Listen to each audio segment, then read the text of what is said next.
হার নেহি মানুঙ্গা, রাড় নেহি ঠানুঙ্গা।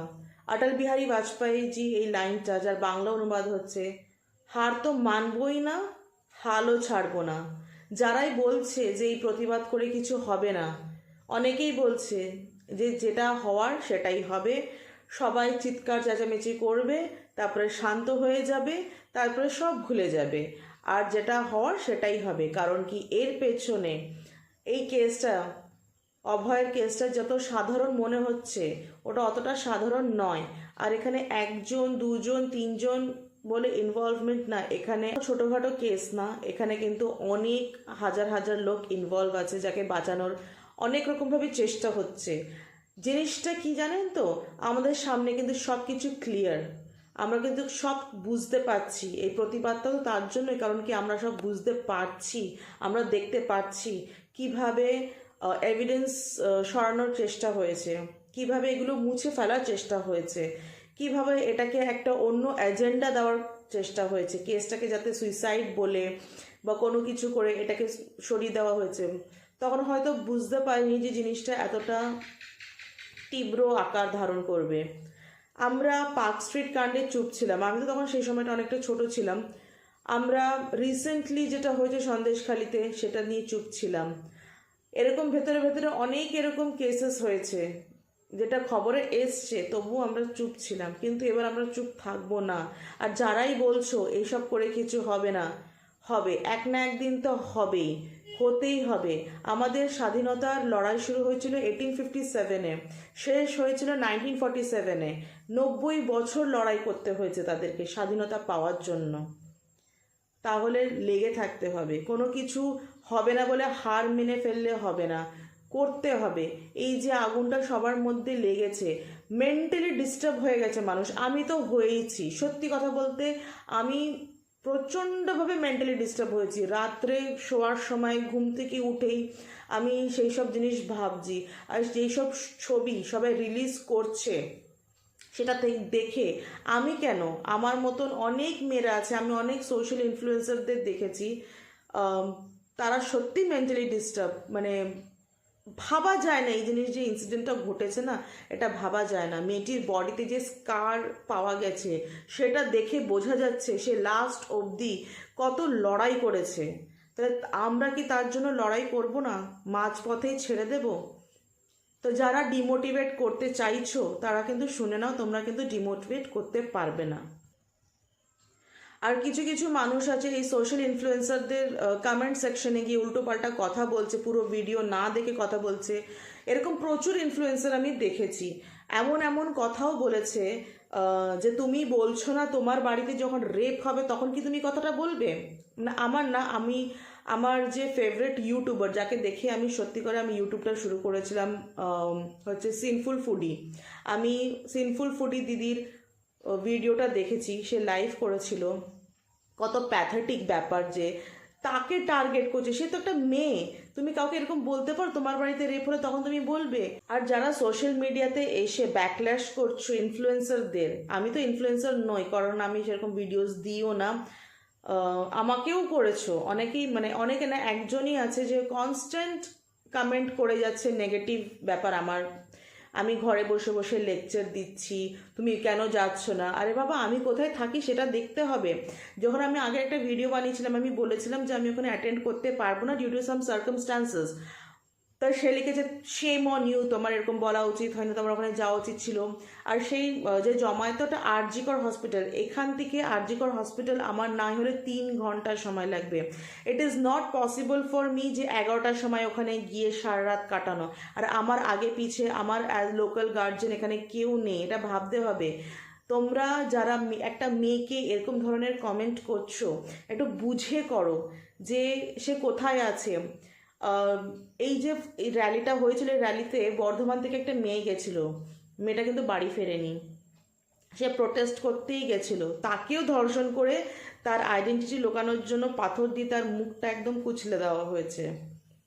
তাহলে সেফটিটা কোথায়? আমি প্রোটেস্ট করতেই পারি, আমি যেতেই পারি, কিন্তু রাত 11টা, এখান থেকে 3-4 ঘন্টার জার্নি করা, ইটস নট পসিবল।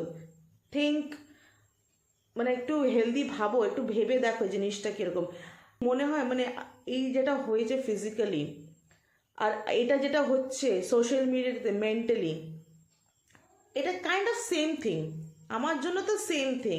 তোমরা যারা ব্যাকল্যাশ করো ইনফ্লুয়েন্সার্সদের বলো যে এরকম ওরকম এই জিনিস ওই জিনিস, করবে, সবাই করবে। আমি আমার কথা বলছি, একজন মেয়ে, আমার নামটা মনে নেই, কনস্ট্যান্টভাবে ব্যাকল্যাশ করে যাচ্ছে, তুমি বসে বসে ঘরে লেকচার দিচ্ছ, যেটা আমি বললাম, আমি বলি তোমার যাওয়া উচিত, এই করা উচিত, তোমরা ভিউজ কামাচ্ছ। যারা এসে কথা বলছে না তোমরা তাদেরকে গিয়েও পয়েন্ট আউট করছো, আর যারা এসে কথা বলছে তাদেরকেও পয়েন্ট আউট করছো। তাহলে করবেটা কি? আর সোশ্যাল মিডিয়া হচ্ছে একটা খুব পাওয়ারফুল প্ল্যাটফর্ম যেখানে এই খবরাখবর ছড়াতে খুবই হেল্প করে। আর আমার কাছে সোশ্যাল মিডিয়া প্ল্যাটফর্ম একমাত্র YouTube. I don't have Facebook. আমার ইনস্টাগ্রাম আছে, কিন্তু সেটা আমি খুব একটা অ্যাক্টিভ নয় ইনস্টাগ্রামে। আর তাছাড়া আমার কোনো, আর এই হোয়াটসঅ্যাপ আছে, হোয়াটসঅ্যাপে তো আমার লোকাল কিছু ফ্রেন্ডসরাই দেখতে পারবে। তো আমি এরকম অ্যাওয়ারনেস ছড়াতে চাই যাতে সবাই দেখতে পারে, যেহেতু আমার ইউটিউব অ্যাকাউন্ট আছে। ঠিক আছে। তারপর আমি লাস্ট দিন একটা লাইভ করেছিলাম র্যালিতে গিয়ে। তো ওখানে অনেকে কমেন্ট করেছে। প্রথমত বলি, অনেকে কমেন্ট করেছে থ্যাংক ইউ, তুমি খুব ব্রেভ গার্ল, তুমি এরকম। একটা কথা বলে দিয়ে আমাকে থ্যাংক ইউ জানাবেন না প্লিজ, কারণ কি আমি যেটা করছি এটা কিছু ব্রেভরি নয়। এটা as a citizen of India, being a girl, আর এখানে একটা মেয়ের পাশে দাঁড়ানো, এটা কোনো আমি মহান কাজ করছি না। আমি যে মানে থ্যাংক ইউ যোগ্য হব, মানে থ্যাংক ইউ ধন্যবাদ যোগ্য, মানুষ আমাকে ধন্যবাদ জানাচ্ছ, তোমরা ভালোবাসছো, সেটা অবভিয়াসলি খুবই ভালো ব্যাপার, কিন্তু প্লিজ থ্যাংক ইউ জানাবেন না, যে থ্যাংক ইউ বলবেন না যে তুমি এখানে দাঁড়াচ্ছ, তুমি ব্রেভ গার্ল, তুমি পাশে দাঁড়াচ্ছ। এটা আমি এমন কিছুই করছি না যে তোমরা সবাই থ্যাংক ইউ জানাবে। আর একজন ওখানে আমার এই লাইভটাকে কমেন্ট করেছিল, শেম অন ইউ, তুমি বাড়িতে বসে লোকের কন্টেন্ট ভিডিও নিয়ে কন্টেন্ট বানিয়ে সেটাকে ইউটিউবে দিচ্ছ আর সেটা ভিউজ কামাচ্ছ। তো আমি বলতে চাই, আমি ওখানে ব্লগ করতে যাইনি। ফার্স্ট অফ অল, যে আমি ফোনটা তুলে আমাকে আগে নিজেকে দেখাবো যে দেখো আমি এখানে র্যালিতে এসেছি। আমি র্যালিতে গিয়ে হচ্ছে প্রথমেই হচ্ছে লাইভ করেছি, কারণ আমি এই জিনিসটাকে ছড়াতে চাই। যারা পশ্চিমবঙ্গের বাইরে আছো, যারা ভারতবর্ষের বাইরে আছো, তারা দেখুক দেখুক আমাদের এখানে সাধারণ মানুষের কত পাওয়ার, আমাদের ইউনিটিটা দেখুক। আমি সেটাই দেখাতে চেয়েছি। আর সে যদি ভিডিওটা ভালো করে দেখে, অনেক জায়গায় আমি যখন ক্যামেরাটাকে টার্ন করেছি আমার পেছনের লোকজনকে দেখানোর জন্য, সেখানে আমিও আছি। আর অদ্ভুত বিষয় হচ্ছে লাইভ, আমি যদি ফোন থেকে লাইভ করি তাহলে অন্যর ভিডিও কি করে ইউজ করতে হবে? Does it make any sense? আমি তাকে একটা জিনিস কমেন্ট করেছিলাম, আমি সেটাই বলতে চাই সবাইকে, this is not time to go against of anyone. This is time to go against the system, against the government, against the judiciary system. আমরা এদের against যাওয়া দরকার নাহি একে অপরকে মানে গালিগালাজ করা, একে অপরকে পয়েন্টেড করা। এখানে ইউনাইট হয়ে আমাদেরকে স্ট্যান্ড স্টিল হতে হবে against the system। এখন আমরা we want justice করে চিৎকার করছি ঠিকই, বাট এর পরেও আরও কিছু ব্যাপার আছে। এই কেসটা জানি না কতদূর কি হবে, যাতে ভবিষ্যতে আমি, তুমি, আমাদের ছেলেমেয়েরা যাতে এই মানে প্রে না হয় কারোর কাছে, সেটা আমরা আবেদন করব। সেটা আমাদের মুখ্যমন্ত্রীর কাছেও আবেদন করছি, আমি এটা প্রধানমন্ত্রীর কাছেও আবেদন করছি। কারণ এমন না যে এই সব ঘটনা খালি পশ্চিমবঙ্গে ঘটছে, এটা বিশ্বজুড়ে ভারতবর্ষের সারা জায়গায় ঘটছে। সো এই তীব্র প্রতিবাদ কিন্তু একমাত্র মুখ্যমন্ত্রীর উপলক্ষে নয়, এটা প্রধানমন্ত্রীর উপলক্ষেও বলছি, যে জিনিসটাকে যতটা তাড়াতাড়ি পারো সর্ট আউট করো, মেন কালপ্রিটকে বের করো। একটা তোমরা একটা পাপেট দেখিয়ে দিয়েছো, দেখো এই হচ্ছে অ্যাকিউজড, এই হচ্ছে এই জিনিসটা করেছে, আর তোমরা বলছো ফাঁসি দিয়ে দাও, ফাঁসি দিয়ে দাও। কেন এত তাড়াহুড়ো কিসের জন্য? আমাদের তো দেশে এমনিতেই অনেক কিছু আর দেরি করেই হয়। আজমল কাসাবও 2 বছর তাকে আমাদের ইন্ডিয়াতে রেখে তারপরে ফাঁসি দেওয়া হয়েছিল, কারণ তার থেকে ইনফরমেশন বের করার ছিল। তো তোমরা এই যে অ্যাকিউজডকে ধরা হয়েছে তাকে ফাঁসি দিয়ে দাও, ফাঁসি দিয়ে দাও করে চিৎকার করছে, এত তাড়াহুড়ো কিসের? হোক না ইনভেস্টিগেশন হোক, সিবিআই যখন ইনভেস্টিগেশন করছে আরও ইনভেস্টিগেশনটা হোক।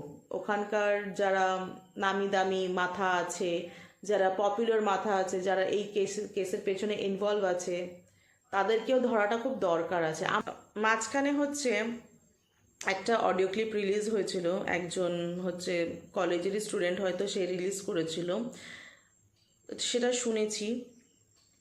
আর শোনার পরে অনেকেই বলছে এটা ফেক, মেড বাই এআই বলছো, ফেক বলছো, কিন্তু আমি ওটাতে বিশ্বাস করি। কারণ কি, ওর মধ্যে যা যা কথা বলা হয়েছে সবই হচ্ছে সিস্টেমের আগেন্সে গিয়ে কথা বলা হচ্ছে।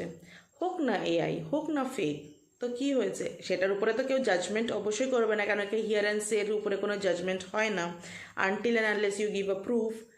কিন্তু এটা যেই জিনিসগুলো মানুষের আগুনটাকে বাড়িয়ে রাখবে, সেই জিনিসটা করাটা খুব দরকার। যেরকম আমি বলেছি, সিনফুল ফুডি দিদি যাকে ওকে ব্যাকল্যাশ করছে, ওকে গিয়ে বলছে, ও একটা ভালো কথা বলছে, তুমি আমি হয়তো প্রতিবাদ করেও কিছু হবে না, কিন্তু এই আগুনটাকে নেভানো যাবে না। যতটা পারো সোশ্যাল মিডিয়াতে শেয়ার করো, বন্ধুদের সাথে শেয়ার করো, যতটা পারো এই জিনিসটাকে শেয়ার করে এটাকে অ্যালাইভ রাখতেই হবে, এটাকে নিভিয়ে যাওয়া যাবে না, এই প্রদীপটাকে জ্বালিয়ে রাখতে হবে। প্রদীপ নেভাতে মশাল জ্বালাতে হবে। আর একটা জিনিস, আর দুটো জিনিস শুনে আমার এত ভালো লেগেছে জিনিসটা। প্রথমত, ভিকটিমকে নাকি 10 লক্ষ টাকা দেওয়ার কথা হয়েছে, যেটা নাকি ওর বাবা ডিনাই করে গেছে।